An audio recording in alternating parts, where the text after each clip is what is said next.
Lake Como is one of the most beautiful places in Italy. We spent several days exploring the lake and quickly realized there's no single best way to experience it. Some people come for the famous villas, others for the mountain views, and some simply spend the afternoon hopping between lakeside towns by ferry. Before we dive into the top 10 places around Lake Como, here are a few things we genuinely wish we knew before visiting. If you're planning to visit during summer, book your accommodation as early as possible. The best hotels around the lake, especially in Bellagio and Varenna, often sell out months in advance. We also highly recommend leaving a little room in your itinerary. Some of our favorite moments came from stopping at small lakeside cafes, quiet viewpoints, and places we hadn't planned to visit at all. But before this turns into another 3-hour Lake Como documentary, let's get into the 10 places around Lake Como you really shouldn't miss. Number 10. Como. Sitting at the southern end of the lake, Como is where many people begin their trip. Start at Piazza del Duomo, where you'll find the impressive Como Cathedral. Then walk through the narrow streets of the historic center before heading towards the lakefront. One thing we definitely recommend: walk along the waterfront to the Tempio Voltiano and continue towards Villa Olmo.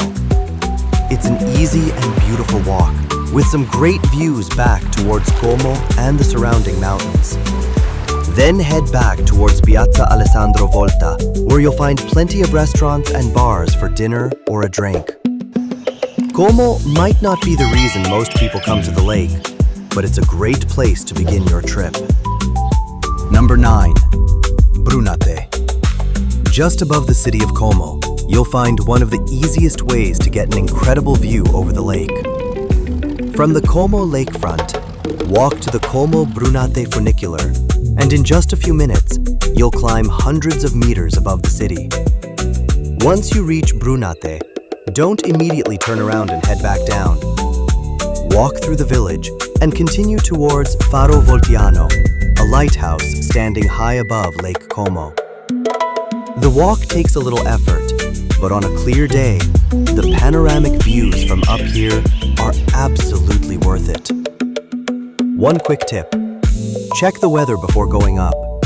If the mountains are covered in clouds, you may want to save Brunate for another day, because the view is really what makes this experience special. It's a completely different perspective of Lake Como, and surprisingly easy to reach from the city below. Number 8. Exploring by ferry. One of the best things about Lake Como is that getting from one town to another can actually become part of the experience. Regular ferries connect Bellagio, Varenna, Menaggio, and several smaller towns around the lake. And honestly, some of the best views aren't from a viewpoint at all, but from the middle of the lake, looking back at the colorful villages and surrounding mountains. One quick tip: check the ferry schedule in advance and consider a day pass if you're planning several stops. It's easily one of the best ways to experience Lake Como. Number 7. Varenna. Sitting directly across the lake from Bellagio, this small town is easily one of the most charming places on Lake Como. After stepping off the ferry, follow the Passeggiata degli Innamorati, a beautiful waterfront path leading towards the center. From there, walk through Piazza San Giorgio, and if you don't mind a climb, continue up to Castello di Vezio for an incredible view over the lake. One more place we definitely recommend is Villa Monastero, especially its beautiful waterfront gardens. Varenna is small, but there's surprisingly a lot to experience here. Number 6. Bellagio. Often called the Pearl of Lake Como, this is easily the most famous town on the lake. Start at the waterfront, then walk up Salita Serbelloni, the colorful staircase you've probably seen in countless photos. From there, wander through the small streets around the old town before continuing to Punta Spartivento, where the two branches of Lake Como meet. One quick tip: Bellagio gets extremely busy during the day, so visit early in the morning or later in the afternoon if you can. It's touristy for a reason, and definitely deserves a place on your Lake Como itinerary. Number 5. Villa del Balbianello. Sitting on a small wooded peninsula near Lenno, this is probably the most famous villa on Lake Como.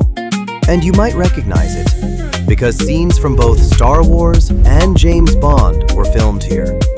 But the real reason to visit is the villa itself, with its beautiful terraced gardens and incredible views over the lake. One thing we definitely recommend: book your tickets in advance, especially during the summer months. And if you want to make the arrival even more memorable, you can reach the area by boat from Lenno. It's easily one of the most cinematic places on Lake Como. Number 4. Villa Carlotta and Tremezzo. Sitting directly across the lake from Bellagio, Villa Carlotta is famous for its beautiful botanical gardens, historic interiors, and incredible views across Lake Como. But don't leave immediately after visiting the villa.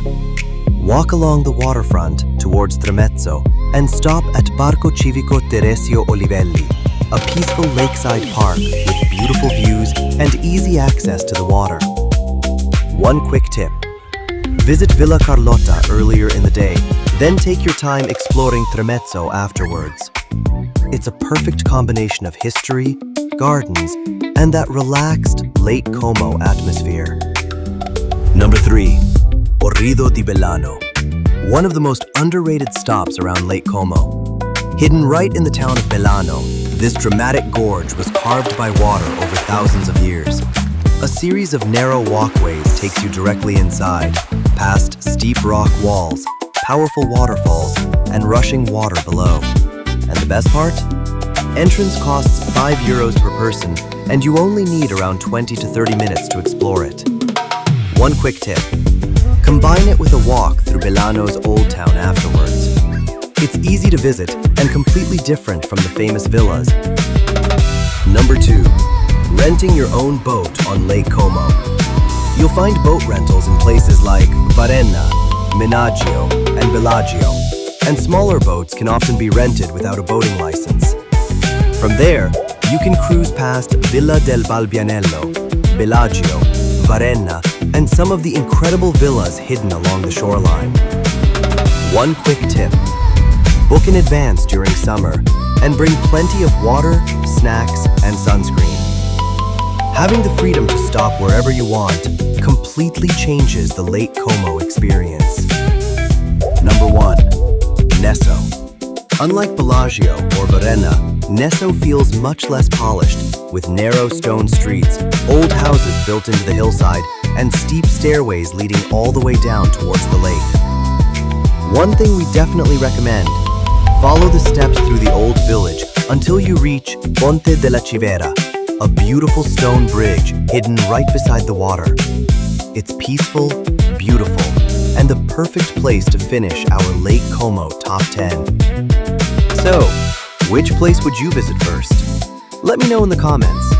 And if you enjoy discovering places like this, make sure to subscribe for more cinematic travel guides.